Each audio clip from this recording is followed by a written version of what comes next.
লক্ষ্মীপুরের একটা জিনিস সবচেয়ে বেশি পীড়া দেয় সেটা হচ্ছে আত্মহত্যার প্রবণতা।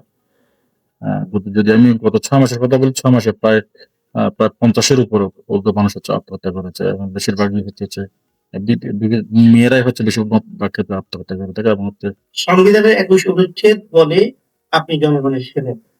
আর সরকারের স্মার্ট পুলিশিং নীতির কথা আমরা জানি।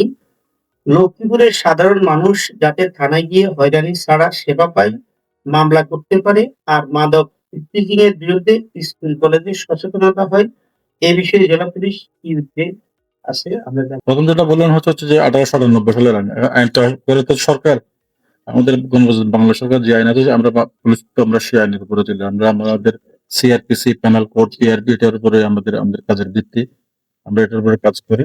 আর যদি আপনি বলেন ৬ মাসের প্ল্যান, আমাদের প্ল্যানটা হচ্ছে আপনার ৬ মাস আমাদের প্ল্যান গুলো হচ্ছে ৩ বছরের।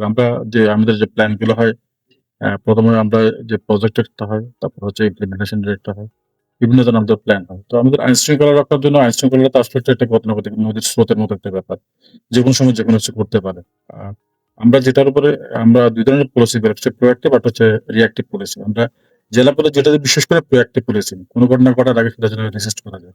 আমি একটা ছোট্ট একটা উদাহরণ দিলে আপনারা বুঝতে পারবেন। আপনারা যেহেতু এই এলাকার মানুষ, ২০০০ সালের পর থেকে যদি আপনি লক্ষ্মীপুরের দিকে তাকান দেখবেন প্রচন্ড রকমের ডাকাতি হইতো। প্রতি বছরে ৪০, ৫০, ৬০ টা মামলা থাকতো। সেই জায়গায় আমি যদি বলি গত বছর আমার মামলা হয়েছে মাত্র ৬০ টি।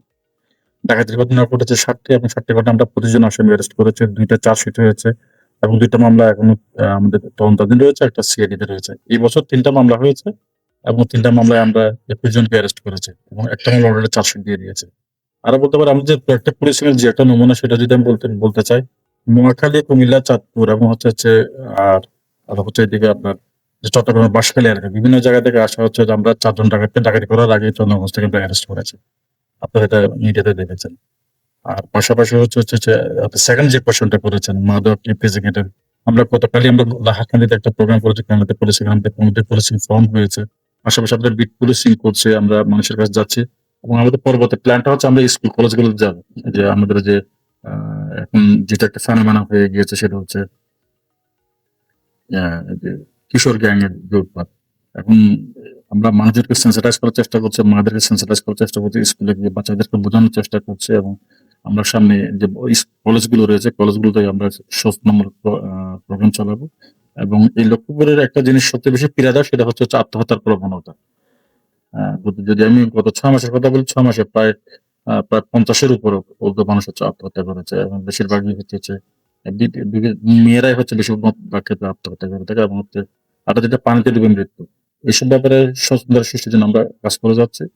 আমরা মানুষের সাথে কথা বলছি, পাশাপাশি আমরা মিডিয়ার সহায়তা নিচ্ছি। আপনার যেহেতু চট্টগ্রাম মিডিয়া, চট্টগ্রাম টিভি এটা নিয়ে কাজ করতে আমরা আশা করছি আপনারা মানুষজনকে সেন্সিটাইজ করবেন, মানুষকে বুঝাবেন।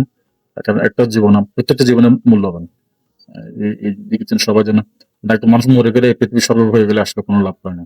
তার কোনো উপকার হয় না। তো মানুষজন যেন এটা বুঝে আর হচ্ছে আমরা আরেকটা বিষয়ের ব্যাপারে সবচেয়ে বেশি আমরা এমফাসাইজ করছি সেটা হচ্ছে আমাদের আমি এই লক্ষ্মীপুর জেলা আসার পথে যেটা দেখতে পাচ্ছি ছোট বাচ্চা যারা ক্লাস ৯, ১০ পড়ুয়া, ইন্টার পড়ুয়া মেয়েদের মানে প্রলোভনে পড়ে প্রেমের ফাঁদে পড়ে হচ্ছে যে পালিয়ে যাওয়া। আজকে আমরা ২ টা বাচ্চা একটা ক্লাস ৯, ১০ এর বাচ্চা আমরা যশোর থেকে উদ্ধার করেছি। তো এসব ব্যাপার সেন্সিটাইজ করছি আমরা। আপনারাও আশা করছি আমাদের পাশে থাকবেন।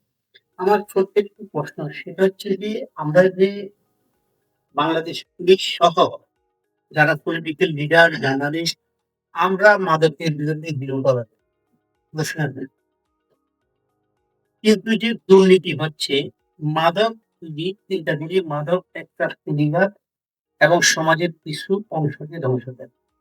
আর একজন দুর্নীতিবাজ ১৮ থেকে ২০ কোটি মানুষের আমানতকে ধ্বংস করে। দুর্নীতিবাজের বিরুদ্ধে আপনাদের টলারেন্স। এখন দেখেন দুর্নীতিবাজ এটা হচ্ছে আমাদের আইন কভার করে না। আমরা দুর্নীতিবাজ বলতে চাই যারা হচ্ছে প্রতারণা করে, যারা চিট করবে, মানুষের সাথে ভন্ডামি করবে। যেটা আমার আইনে কভার করে, আমার সিআরপিসি যেটা কভার করে আমরা সেটার বিরুদ্ধে আইনি ব্যবস্থা নিতে পারি। আর দুর্নীতির ব্যাপার যেটা সেটা দেখবে হচ্ছে দুদক।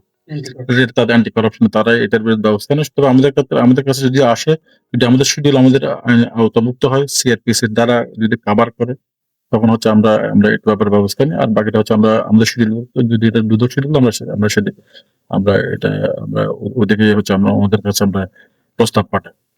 তো আমরা যেটা দুর্নীতিবাজ ব্যাপার যেটা বলছি, আমরা চেষ্টা করে হচ্ছে আমাদের সদস্যরা যেন দুর্নীতির সাথে জড়িয়ে না পড়ে। সেক্ষেত্রে আমরা আমাদের সদস্যদের বিরুদ্ধে যখন করে আর্থিক কেলেঙ্কারি কিংবা মামলার ক্ষেত্রে যে দুর্নীতিগ্রস্ত হয়ে থাকে, কিংবা সেক্ষেত্রে আমাদের এটা মানুষজনের অনেক ভুল ধারণা, পুলিশ অনেক দুর্নীতিগ্রস্ত, কিন্তু পুলিশ যে কি পরিমাণ পানিশমেন্ট হয় সেটা কিন্তু অনেকে জানেন না। আমাদের সবচেয়ে বেশি পানিশমেন্ট কিন্তু পুলিশে হয়। এবং আমাদের জেলা পুলিশেও কিন্তু এই ধরনের আমরা অনেক ঘটনা পেয়েছি এবং অনেকের চাকরিও গিয়েছে। আমরা দুর্নীতির ব্যাপারে আমরা জিততে হবে। HM Expert B500 CWR স্বাধীনতার সুবর্ণ জয়ন্তীতে নতুন বাংলাদেশ গড়ার প্রত্যয় HM Steel